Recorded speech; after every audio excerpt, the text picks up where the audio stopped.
हाय दोस्तों, कैसे हो आप? सब बढ़िया है ना? तो कल मैंने पढ़ाई थी हिस्ट्री की पहली क्लास।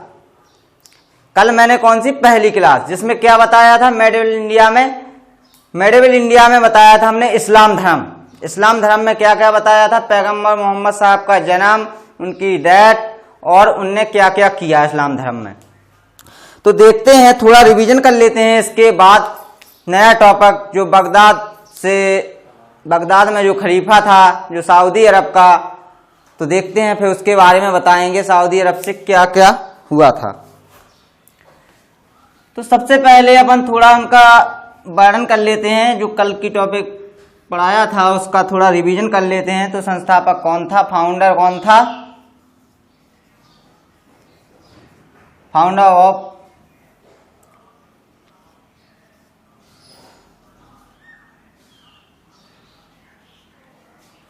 इस्लाम धर्म का फाउंडर कौन था?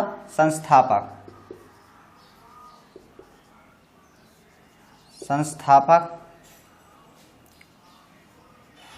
हजरत मोहम्मद साहब। कौन थे? हजरत मोहम्मद साहब।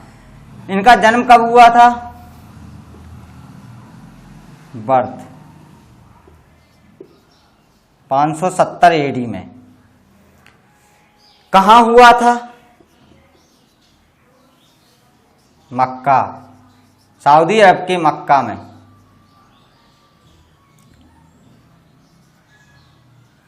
Mecca Medina.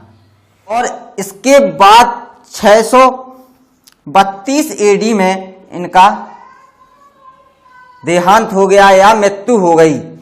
इसके बाद जो प्रथम खलीफा बना था वो अबुल बकर था और शिया और सुन्नी मुस्लिम समुदाय दो भागों में विभाजित हुआ गया था। सुन्नियों की संख्या बहुत ज्यादा थी। सुन्नी की संख्या कितनी थी? 80 से 85%, यानी 80 से 85% लोग किस समुदाय को मानते थे? सुन्नी समुदाय के थे। और शिया समुदाय के लोग कितने बचे? तो 15% कहने का मतलब ज्यादा लोग समुदाय के थे सुन्नी समुदाय के ज्यादा लोग थे। तो इन्होंने अपना प्रथम खलीफा किसे माना था? अबू बकर को। इन लोगों ने अबू बकर को अपना खलीफा माना था क्योंकि इसका कनेक्ट कहाँ था? सऊदी अरब का तो था ही ये। और बगदाद जो वहां का खलीफा था, उस खलीफा ने अपना शासन कर लिया और धीरे धीरे वो अपने पूरे देश में शासन करना चाहता था। तो उसने अलग अलग देशों में क्या किया? अपने जो उसके उत्तराधिकारी थे, उसने अपने अलग अलग देशों में अपने उत्तराधिकारी भेज दिए और पूरे राष्ट्र में इस्लाम धर्म को स्थापित करना उसका लक्ष्य था। तो देखते हैं अब भारत में जो सऊदी अरब था तो क्या कहलाएगा? भारत में अरबों का आक्रमण। और इसी प्रकार बगदाद का खलीफा जो था वो भारत में भी एक अपना दूत भेजता था या उत्तराधिकारी भेजता था।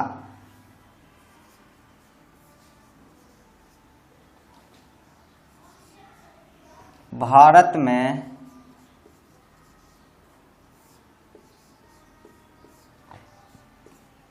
अरबों का आक्रमण।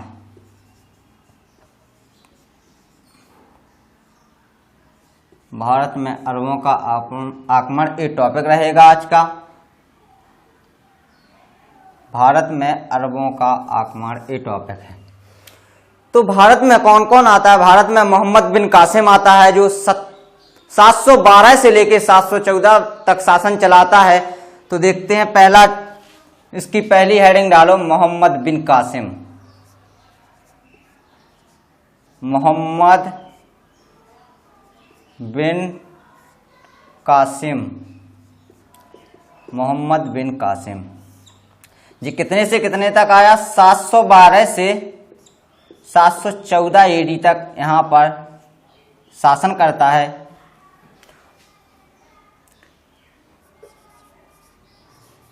मोहम्मद बिन कासिम, मोहम्मद बिन कासिम आता है और भारत में शासन करता है। तो देखते हैं सबसे पहले क्या हुआ। जो भारत था, थोड़ा मैप बना के देखते हैं अपन लोग।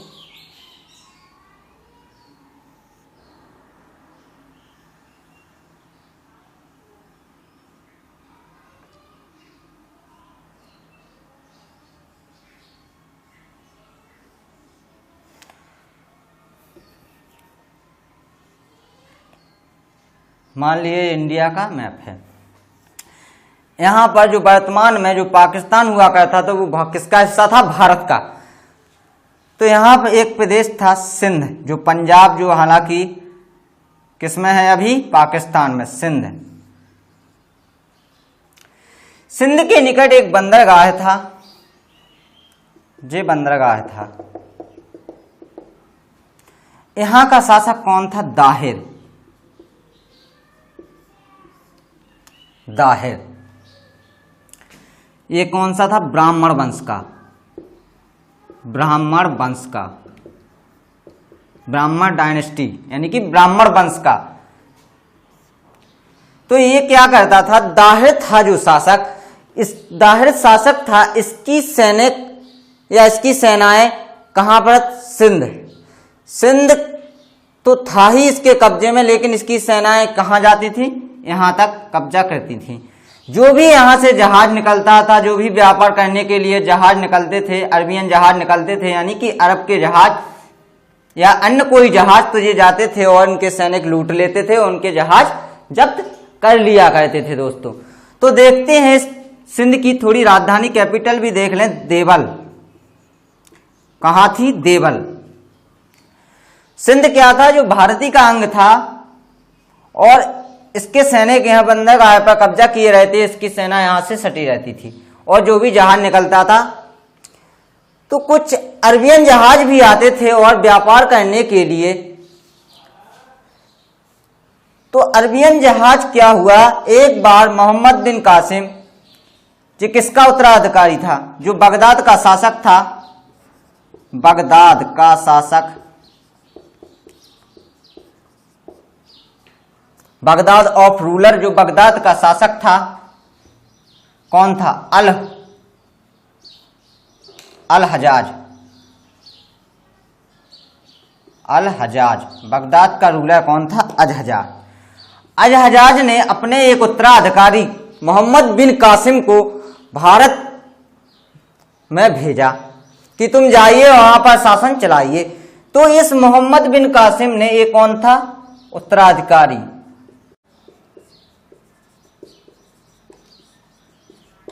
मोहम्मद बिन किसका उत्तराधिकारी था? अल हजाज का। दोस्तों, अल हजाज का। अल हजाज ने मोहम्मद बिन कासिम को भारत में शासन करने के लिए भेजा।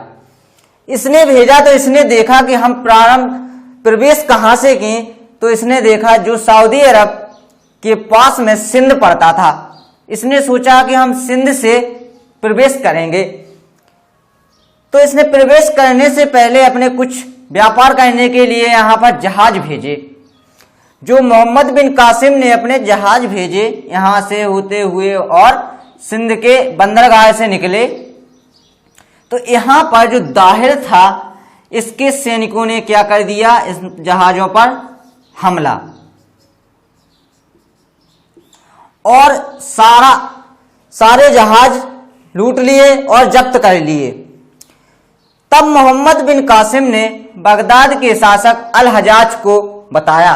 तो अल हजाज ने क्या किया? दाहिर को एक मैसेज, यानी कि संदेश भिजवाया कि भाई दाहिर, जो तुमने हमारे जहाज जब्त किए हैं वो हमारे वापस लौटा दो, और जितना हमारा आर्थिक नुकसान, इकोनॉमिकल, यानी कि जो आर्थिक नुकसान हुआ हमें, वो हमारा वापस कर दो। तो दाहिर ने मना कर दिया। दाहिर ने मना कर दिया तो फिर अल हुजाज ने मोहम्मद बिन कासिम को भारत भेजा और मोहम्मद बिन कासिम ने जाकर दाहिर पर क्या कर दिया? हमला।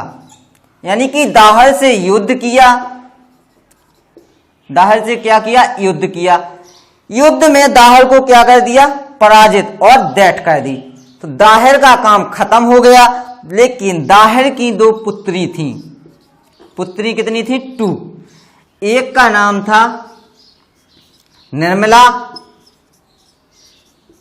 निर्मला देवी और दूसरी का नाम था सूर्य देवी।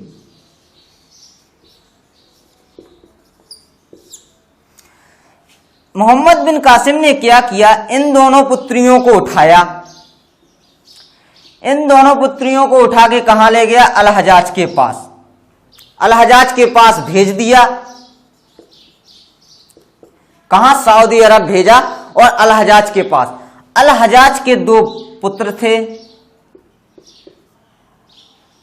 तो उनके लिए इन दोनों पुत्रियों को क्या? हरम बोलते हैं, जो सऊदी इस्लामिक भाषा में एक शब्द होता है हरम, जो महिलाओं को रखने का स्थान होता है। महिलाओं को रखने का स्थान। हरम क्या होता है? महिलाओं को रखने का स्थान।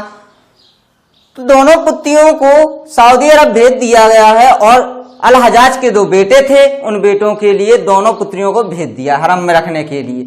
इसके बाद मोहम्मद बिन कासिम ने 712 से 714 ईडी तक शासन किया भारत में, और भारत पर पहला सफल आक्रमण करने वाला शासक बन गया मोहम्मद बिन कासिम। तो मोहम्मद बिन कासिम, देखते हैं, अब कुछ मोस्ट इंपोर्टेंट पॉइंट लिख लेते हैं, अभी तो मैंने समझाया है। तो इस प्रकार से मोहम्मद बिन कासिम का शासन रहेगा। देखते हैं, अब पॉइंट लिखते हैं कुछ खास।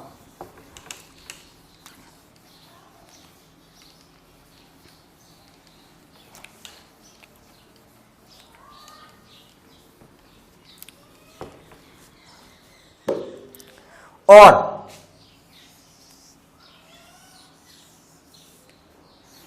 जो सिंध था, यहां पर किसका अधिकार हो गया? मोहम्मद बिन कासिम का। मोहम्मद बिन कासिम, किसका अधिकार हो गया? मोहम्मद बिन कासिम का। तो यहां की जो जनता थी उससे किसने? मोहम्मद बिन कासिम ने कहा कि अभी तक सुरक्षा की जिम्मेदारी तुम्हारी दाहिर की थी, लेकिन अब सुरक्षा का दायित्व मेरे पास है, तो इस सुरक्षा के लिए आपको कुछ कर देना पड़ेगा। तो यहां की जनता ने कहा, कौन सा कर देना पड़ा? तब इसने चलाया था जजिया कर। जजिया कर, कौन सा कर लगाया? जजिया कर। और जजिया कर लगाया इसने जजिया कर के लिए भी एक निश्चित वो रखा समय सीमा, और निश्चित भाग में देना पड़ेगा। और इसने कुछ समुदाय के लोगों पर जजिया कर नहीं लगाया है। तो जजिया कर लगाया किस पर? गैर मुस्लिम।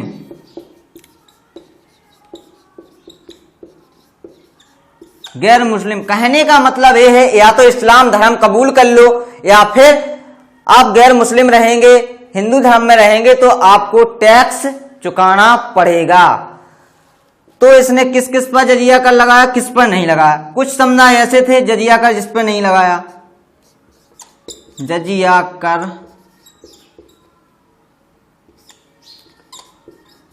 नहीं लगाया। जजिया कर किस किस पर नहीं लगाया इसने? ब्राह्मणों पर, दूसरा है विधवाओं पर, तीसरा है दिव्यांग या विकलांग। तो इन 3 लोगों को जजिया कर नहीं देना होगा। जजिया कर किस किस को नहीं देगा? ब्राह्मणों को, विधवाओं को और दिव्यांगों या विकलांगों को जजिया कर नहीं देना पड़ेगा। जो जितने भी गैर मुस्लिम लोग हैं उनको अपनी आय का कितना देना पड़ेगा? अपनी आय का 1/2 भाग या 2/3 भाग अपनी आय का क्या देना पड़ेगा, कर चुकाना पड़ेगा। किसको, मोहम्मद बिन कासिम को देना पड़ेगा, यहाँ की जनता को, जो अगर मुस्लिम धर्म फॉलो नहीं करते हैं तब। तो इसी प्रकार दोस्तों अब कुछ इंपॉर्टेंट पॉइंट लिखते हैं।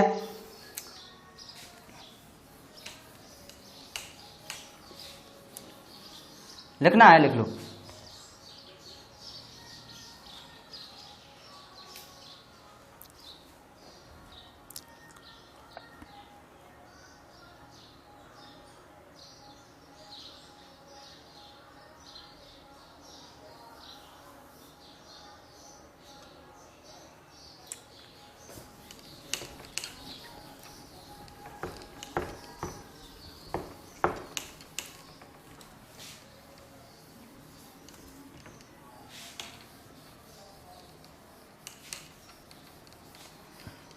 दोस्तों समझ में तो आ गया होगा कि मोहम्मद बिन कासिम कहां से आया था, अरब से आया था, अल हजाज का उत्तराधिकारी था, और कहां पर उसने प्रवेश किया। सबसे पहले सिंध पर गया, सिंध पर इसने दाहिर की हत्या की, इसके बाद इसने जजिया कर लगाया और बन गया वह पहला सफल आक्रमण करने वाला मुस्लिम।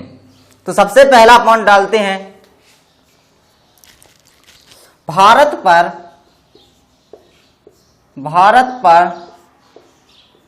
पहला सफल आक्रमण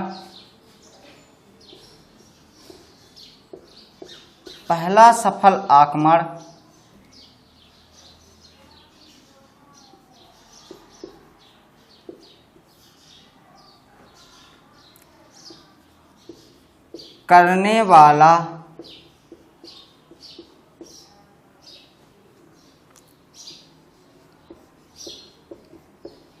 मुस्लिम शासक दोस्तों कौन होगा, मोहम्मद बिन कासिम। मोहम्मद बिन कासिम। अगला पॉइंट डालिए,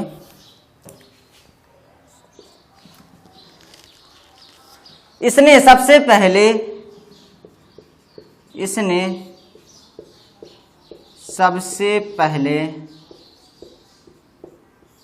सिंध पर आक्रमण किया।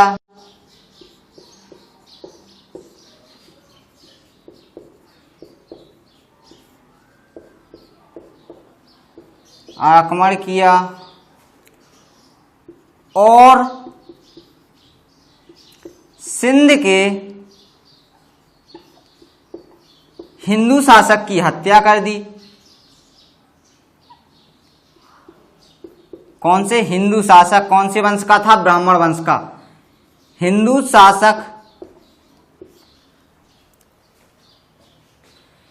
शासक की हत्या कर दी।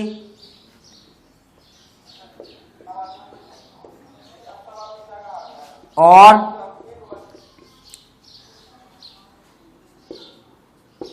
सिंध पर अपना अधिकार कर लिया। दोस्तों किसने किया था, मोहम्मद बिन कासिम ने। अगला पॉइंट लगाते हैं, देखते हैं इसका। फिर उसने क्या किया था, जब दाहिर की हत्या हो गई तो वहां की जनता की सुरक्षा की जिम्मेदारी किसकी थी, मोहम्मद बिन कासिम की। तो इसने कहा था कि दाहिर की तो भाई अब डेथ हो गई है और मेरे संरक्षण में हो तुम लोग, मेरा शासन चल रहा है और मेरे सुरक्षा का दायित्व भी आपका बनता है, तो आपको सुरक्षा के बदले में कुछ ना कुछ कर चुकाना पड़ेगा। तो फिर इसने जजिया कर लगाया था। देखते हैं, जजिया कर लगाने वाला, जजिया कर लगाने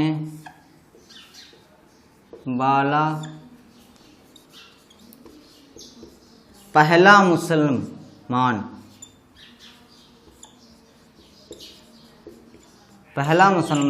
मोहम्मद बिन कासिम।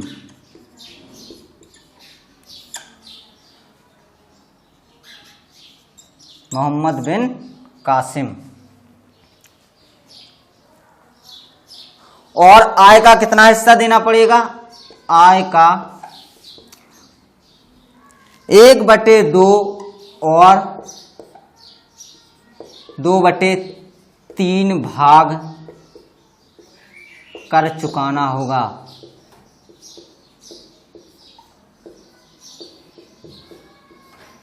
कितना? 1/2 और 2/3 भाग कर चुकाना होगा। अगला पॉइंट डालते हैं, लिखना है।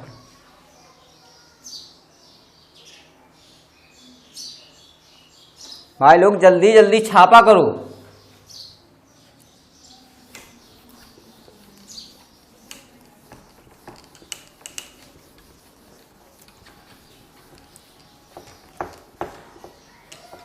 और इसने क्या किया, जब भारत पर शासन किया तो इसने गोल्ड कॉइन्स यानी कि सोने के सिक्के, सोने के सिक्के, इनको क्या बोला जिसने? दिरहम कॉइन्स यानी कि दिरहम के सिक्के।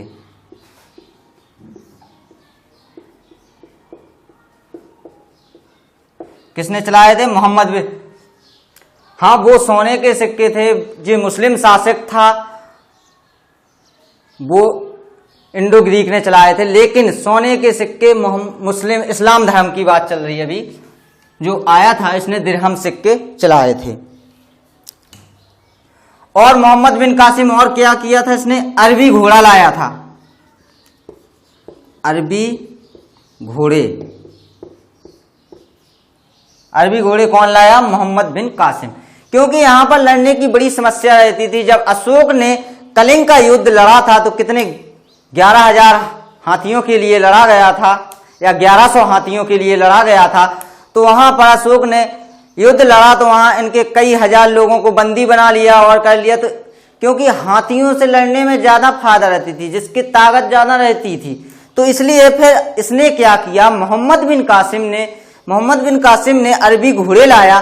घोड़े से युद्ध लड़ने में काफी जल्दबाजी होती है और जल्दी युद्ध में मुड़ जाता है घोड़ा। हाथी को मुड़ने में ज्यादा दिक्कत होती है, युद्ध लड़ने के लिए घोड़े आसान होते हैं।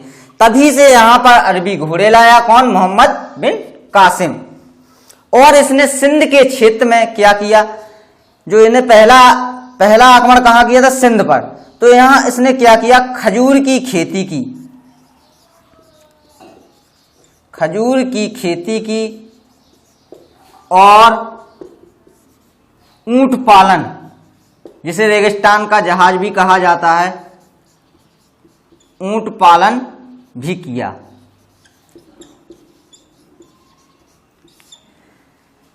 देखिए दोस्तों, क्वेश्चन आता है कि सबसे पहले खजूर की खेती कहां की गई? तो आप कहां लगाएंगे? सिंध, पंजाब के सिंध में की गई, जो हालांकि भारत में नहीं है अभी, कभी भारत का हिस्सा हुआ करता था, अभी हाल तो पाकिस्तान का हिस्सा है। तो खजूर की खेती और ऊंट पालन सबसे पहले कहां किया गया था? तो आप क्या लगाएंगे? सिंध। और अरबी घोड़े कौन लाया? मोहम्मद बिन कासिम, जो सऊदी अरब का था। इसने कुछ अरबी शब्द भी कहे थे।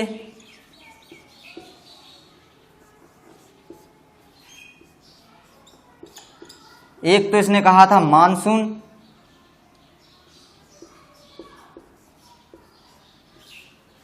और दूसरा शब्द था मानचित्र।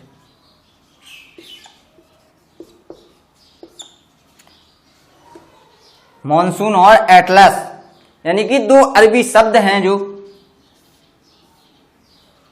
कौन लाया था? मोहम्मद बिन कासिम। इसके बाद मोहम्मद बिन कासिम यहां शासन करता है 714 तक। 714 तक करने के बाद वहां पर अल हजाज, जो दाहिर की दो पुत्रियां थीं, दाहिर की पुत्रियों ने क्या किया? इनने कहा कि अब मोहम्मद बिन कासिम को कहीं ना कहीं से एक चाल चलनी चाहिए। तो इनकी दोनों पुत्रियों ने कहा है कि मेरी तो इज्जत मोहम्मद बिन कासिम ने पूरी दाबरूर कर दी है, अब आप क्या करेंगे? तो फिर जो अल हजाज बगदाद का शासक था, अल हजाज कौन था? बगदाद का शासक था। तो उसने फिर मोहम्मद बिन कासिम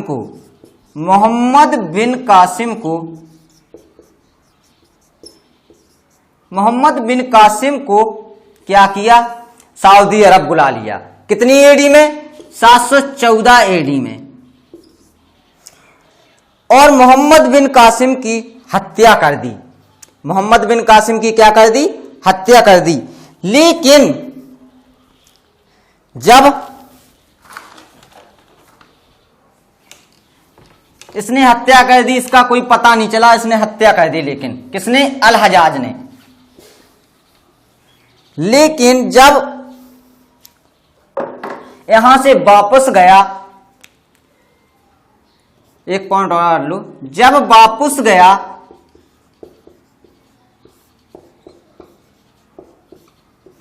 (714 एडी में,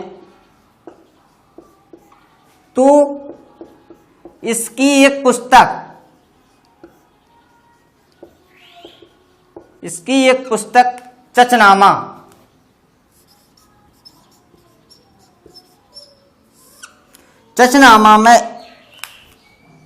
चचनामा में यह उल्लेख किया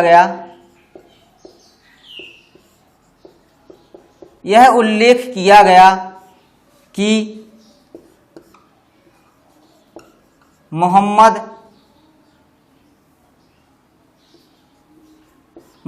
बिन कासिम की हत्या कर दी।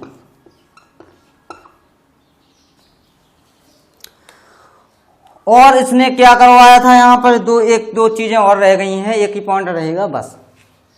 और इसने कुछ जो यहाँ की पुस्तकें थी हिंदी भाषा में थी, इसने अरबी भाषा में क्या करवाया? अनुवाद। तो हिंदी से अरबी भाषा में अनुवाद।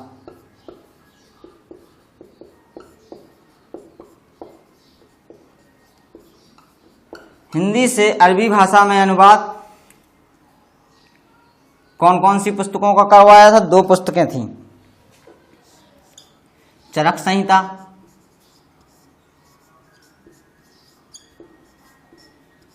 और दूसरी पुस्तक थी पंचतंत्र।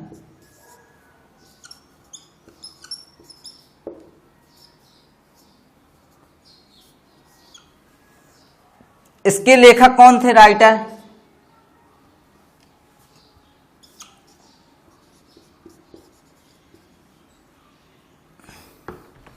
इसके राइटर यानी कि लेखक, इसके लेखक थे चरक। और इसके लेखक कौन थे? इसके लेखक थे विष्णु शर्मा।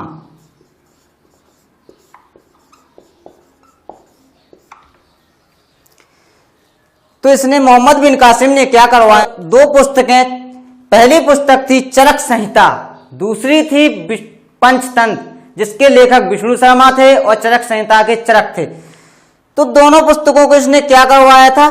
अरबी भाषा में अनुवाद। कालिला बाद दिमना कहा गया इनको, अनुवाद करने के बाद कालिला बाद दिमना। तो दोस्तों आज की क्लास में इतना ही। भारत में अरबों का आक्रमण, आपका ये टॉपिक समाप्त है। अगला टॉपिक पढ़ाएंगे तुर्क का आक्रमण या आगमन, भारत में तुर्कों का आगमन या आक्रमण। Thank you.